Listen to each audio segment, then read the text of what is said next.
ଆରମ୍ଭ ହେଉଛି ଏହି ପଥର ଠାରୁ। ସୁନସାନ ରାଜ୍ୟ, ଅଜଣା ଗାଁ। ଯଦି ଆପଣ ଦେଖିବେ ହୃଦୟ ଥରି ଉଠିବ। ବାଟରେ ଯାଉଥିବା ଲୋକ ଯଦି କହିବ ଏହା ଏକ ବହୁତ ବଡ଼ ପଥର,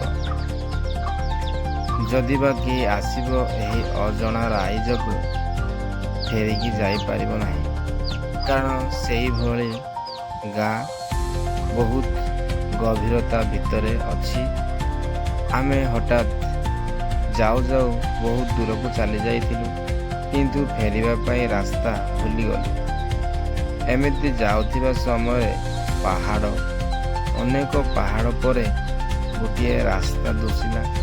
ସେ ରାସ୍ତା ଉପରେ ଆମେ ଯାଇ ସେ ରାସ୍ତା ଯେଉଁଠି ରହିବ ଆମେ ସ୍ଥିର କରିଥିଲୁ ସେଇ ଜାଗାରୁ ଆମେ ପଚାରିବୁ, କିନ୍ତୁ ରାସ୍ତା ଅଛି କିନ୍ତୁ ଲୋକେ କେହି ନାହାନ୍ତି।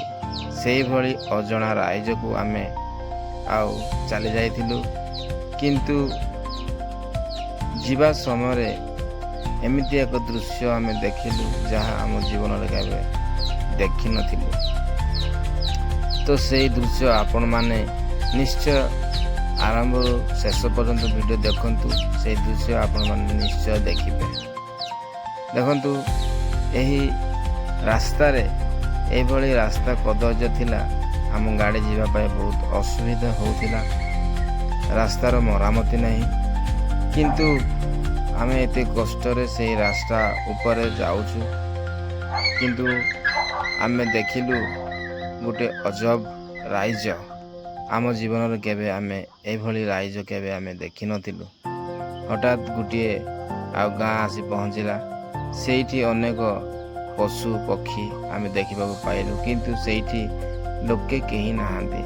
ମୁଁ ଯାଇକି ପଚାରିଥିଲି, କିନ୍ତୁ ସେଇ ଗାଁରେ କେହି ରହୁନାହାନ୍ତି।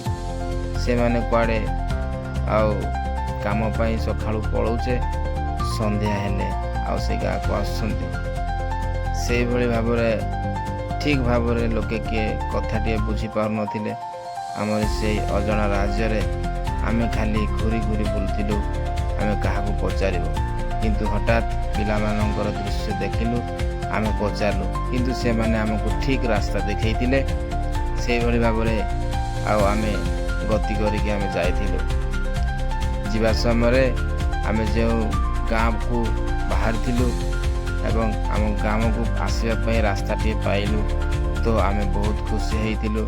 ଏବଂ ଗାଁରେ ବି ଆମେ ଯାହା କିଛି ଆମେ ଆଉ ଖାଇକି ବାହାରିଲୁ। କାରଣ ଭାଇ, ଏଇଭଳି ଅଜଣା ରାଇଜକୁ ଯଦି ଯିବେ, ନିଶ୍ଚୟ ଆପଣମାନଙ୍କ ଗାଡ଼ି ପାଖରେ ହୁଏତ ତେଲ ଥିବା ଦରକାର, ଆଉ ଆପଣମାନଙ୍କ ପାଖରେ ଖାଇବା ଥିବା ଦରକାର। ନହେଲେ ଆପଣମାନେ ଯେ କେଉଁ ରାଜ୍ୟରୁ କେଉଁ ପଟ ଯିବେ ତାହା ଆପଣମାନେ ଜାଣିପାରିବେ ନାହିଁ। ଏହା ଥିଲା କିଛି କଥା। ଅଜଣା ରାଇଜରେ ଆମେ ଘୁରି ଘୁରି ବୁଲୁଥିଲୁ। ଶେଷରେ ଆଉ ଆମର ସେହି ମେନ୍ ରୋଡ଼କୁ ବାହାରି ଆମେ ଠିକ୍ ରାସ୍ତାକୁ ଆସି ଯାଇଥିଲୁ। ଏତିକି ଥିଲା ଭିଡ଼ିଓ। ଆଉ ଭିଡ଼ିଓ କିଭଳି ଲାଗିଥିଲା ଆପଣମାନଙ୍କ ମତାମତ ଜଣାଇବେ। କାରଣ ଏହି ଭିଡ଼ିଓ କେତେ ଯେ ଗୁରୁତ୍ୱ, କାହିଁକିନା ଯଦି କେହି ଅଜଣା ରାଜ୍ୟରେ ରହେ ତାହେଲେ କିଭଳି ଆଉ ଆସିବେ, ତାହା ଆପଣମାନଙ୍କ ପାଇଁ ଏହା କିଛି ସଂକ୍ଷିପ୍ତ ବିଷୟ। ଆମେ ପହଞ୍ଚିକି ସେଇ ଗାଁରେ ବହୁତ ଖୁସି ଆଉ ଅନୁଭବ କରିଥିଲୁ। Thank you for watching.